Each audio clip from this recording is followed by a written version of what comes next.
ఏం చేస్తున్నావు? జీరా రైస్. ఇది ఏంటంటే షోర్బా.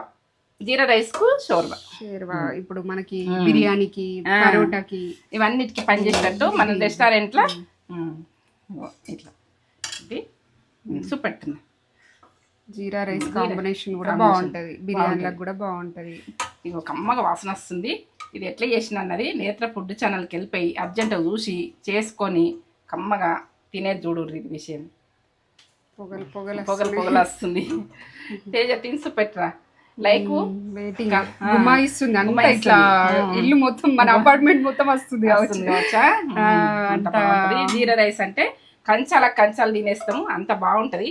ఇక టేస్ట్ అయితే ఒలేబలు. ఇక చెప్తే తక్కువ ఇది విషయము, అంత బాగుంటుంది టేస్ట్ అయితే. ఇక ఫ్రెండ్స్ అండ్ ఫ్యామిలీకి అయితే పంపింది అర్జెంటుగా. షేర్వా కూడా తీస్తా. ఫ్రెండ్స్ అండ్ ఫ్యామిలీకి పంపింది అర్జెంటుగా. వీడ పెట్టేస్తున్నా ఇట్లా చెరవ తీస్తా. ఇది ఇటు పెడతా, ఇది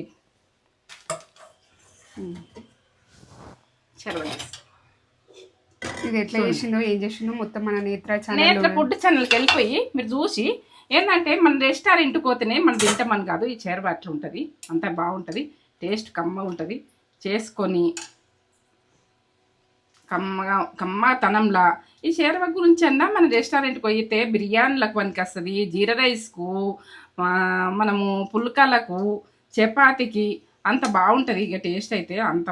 నేనైతే ఈ గ్రేవీ అయితే కంపల్సరీ నేను వేసుకొని తింటా బిర్యానీ ఆర్డర్ పెడితే. అంత టేస్ట్ ఇష్టం నాకు ఇష్టము. మీకు ఇష్టమా చెప్పుర్రి. ఈ గ్రేవీ అయితే ఇస్తారు మనకు. ఈ గ్రేవీ గురించి అన్నది తింటారు కొంతమంది. ఎట్లా అంటే ఈ గ్రేవీ చేయరాని వాళ్ళు పక్క చూసి చేసుకొని ఇంట్లో ఉడికితే ఉడక ఇది పచ్చిమిర్చి ఉడక కమ్మగా వస్తుంది. ఆడ ఇస్తారు ఇయ్యరో కానీ ఇక వాళ్ళకి వస్తారు, వాళ్ళకి రాదు. వాళ్ళు 2-3 వేస్తారు కాబట్టి అట్లా వేరే ఉంటుంది. బాగా చేస్తారు కాబట్టి ఇక అట్లా కమ్మగా ఉంటుంది టేస్ట్ అయితే. జీరా రైస్కి అయితే ఇది కాంబినేషన్ సూపర్. ఇక మీరు చపాతీ తోటి కూడా నైట్కు తింటాం. లైక్, కామెంట్, సబ్స్క్రైబ్ నచ్చితే చేసుకోండి, నచ్చలేదు అనుకోలేదు. ఫ్రెండ్స్ అండ్ ఫ్యామిలీకి అయితే మీకు నచ్చింది అనుకో అర్జెంట్గా పంపింది. జీరా రైస్ ఎట్లా చేసిన అన్నది చూడుండ్రి నేత్ర ఫుడ్ ఛానల్కి. ఇది ఈ సోర్వ అన్నది ఎట్లా చేసిన అని చూడుండ్రి. రెస్టారెంట్కి పోతేనే ఆ సోర్వ తింటామన్నది కాదు, మనం చేసుకుని తినాలి. అట్లా కూడక ఇంట్లో మనము చికెన్ బిర్యానీ చేసుకుంటాం, మటన్ బిర్యానీ చేసుకుంటాం, మనము ఇట్లా జీరా రైస్ చేసుకుంటాం, పుల్కాలు చేసుకుంటాం, చపాతీలు చేసుకుంటాం. ఏవి చేసుకున్నా ఈ గ్రేవీ అన్నది సూపర్. నైట్కి అయితే మేము చపాతీతో కంప్లీట్ చేస్తాము. ఇప్పుడైతే జీరా రైస్. ఇది విషయం. సరేనా?